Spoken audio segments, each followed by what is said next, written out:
बंधुओं,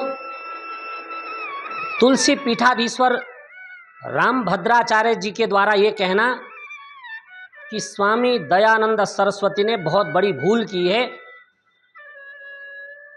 वे रामायण और महाभारत को काल्पनिक कहते हैं। मैं तुलसी पीठाधीश्वर रामभद्राचार्य जी के इस बयान का किसी भी कीमत पर समर्थन नहीं कर सकता, क्योंकि रामभद्राचार्य जी ने स्वयं बहुत बड़ी भूल कर दी है। एक बहुत बड़े संगठन से टकराव का मोल ले लिया है। और मैं इस विषय में और यह कहना चाहूँगा कि रामभद्राचार्य जी वेदों के विद्वान नहीं हैं। ऋग्वेद, यजुर्वेद, सामवेद, अथर्ववेद और वैदिक वाङ्मय के आधार पर उनकी कथाएं नहीं होती। उनकी कथाएं सिर्फ तुलसी रामचरितमानस के आधार पर हो रही हैं। वे वेद के एक भी मंत्र को बिना देखे अर्थ नहीं कर सकते। बिना देखने का मतलब सिर्फ आंखों से देखकर पढ़ना नहीं है, अपितु वे जो भी बोलते हैं वो शिष्य पढ़ कर के सुनाते हैं और उस चीज़ को वो याद कर लेते हैं और वही सभा में जाकर के बोलते हैं। बोलते बोलते, सुनते सुनाते रट्टू तोता की तरह रामभद्राचार्य जी का अभ्यास हो गया है। स्वयं किसी बात पर विचार नहीं करते। जो शिष्यों ने पढ़ दिया उसी को मंच पे जाके बोल दिया। किसी ने कह दिया, शिष्य ने, कि स्वामी दयानंद सरस्वती वाल्मीकि रामायण और महाभारत को काल्पनिक कहते हैं, और वही जाकर के अपने मंच से बोल दिया। जबकि स्वयं स्वामी दयानंद सरस्वती ने जो सत्यार्थ प्रकाश नाम की पुस्तक लिखी है, उसके पठन पाठन विषय में लिखा है कि वाल्मीकि रामायण और महाभारत को पढ़ना पढ़ाना चाहिए। और भारत के जितने भी आर्य समाज की संस्थाएं हैं, डीएवी कॉलेज हैं और आर्य समाज मंदिर हैं, उनमें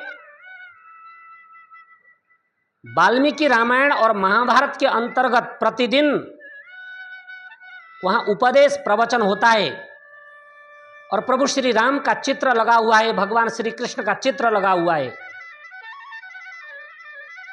किसी बात को स्वयं बिना पढ़े सुन कर के बोलना, ये विद्वानों के लक्षण नहीं है। इससे सिद्ध होता है कि रामभद्राचार्य जी स्वयं किसी को आदि से अंत तक पढ़ते नहीं हैं, क्योंकि भगवान ने उनको नेत्र नहीं दिया है। जो शिष्य उठपटांग पढ़ते हैं उसी बात को मंच पर जाकर बोल देते हैं। उन्होंने पहले भी ब्राह्मण में फूट डालने की कोशिश की है, ब्राह्मणों की निंदा की है।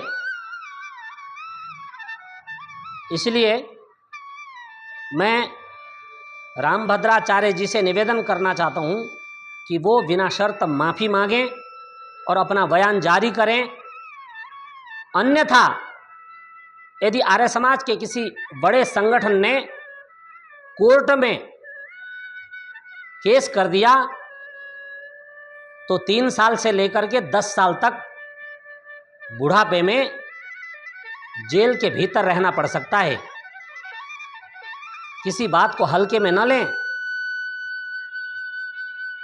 और अंत में मैं एक बात और स्पष्ट कर देना चाहता हूं कि स्वामी दयानंद सरस्वती ने वेदेतर ग्रंथों को अप्रामाणिक माना है। अर्थात जो 4 वेद हैं, ऋग्वेद, यजुर्वेद, सामवेद और अथर्ववेद, वे स्वतः प्रमाण हैं। और जो ग्रंथ वेदानुकूल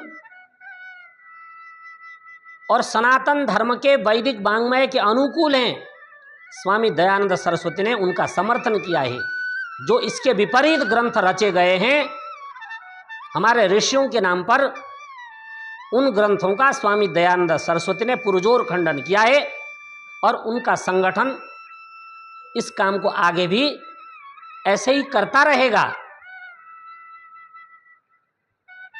बंधुओं, आज भगवान के नाम पर असली भगवानों की पूजा हो रही है और जो असली ग्रंथ पढ़ने पढ़ाने थे उनके स्थान पर मानवों के द्वारा रचित ग्रंथों को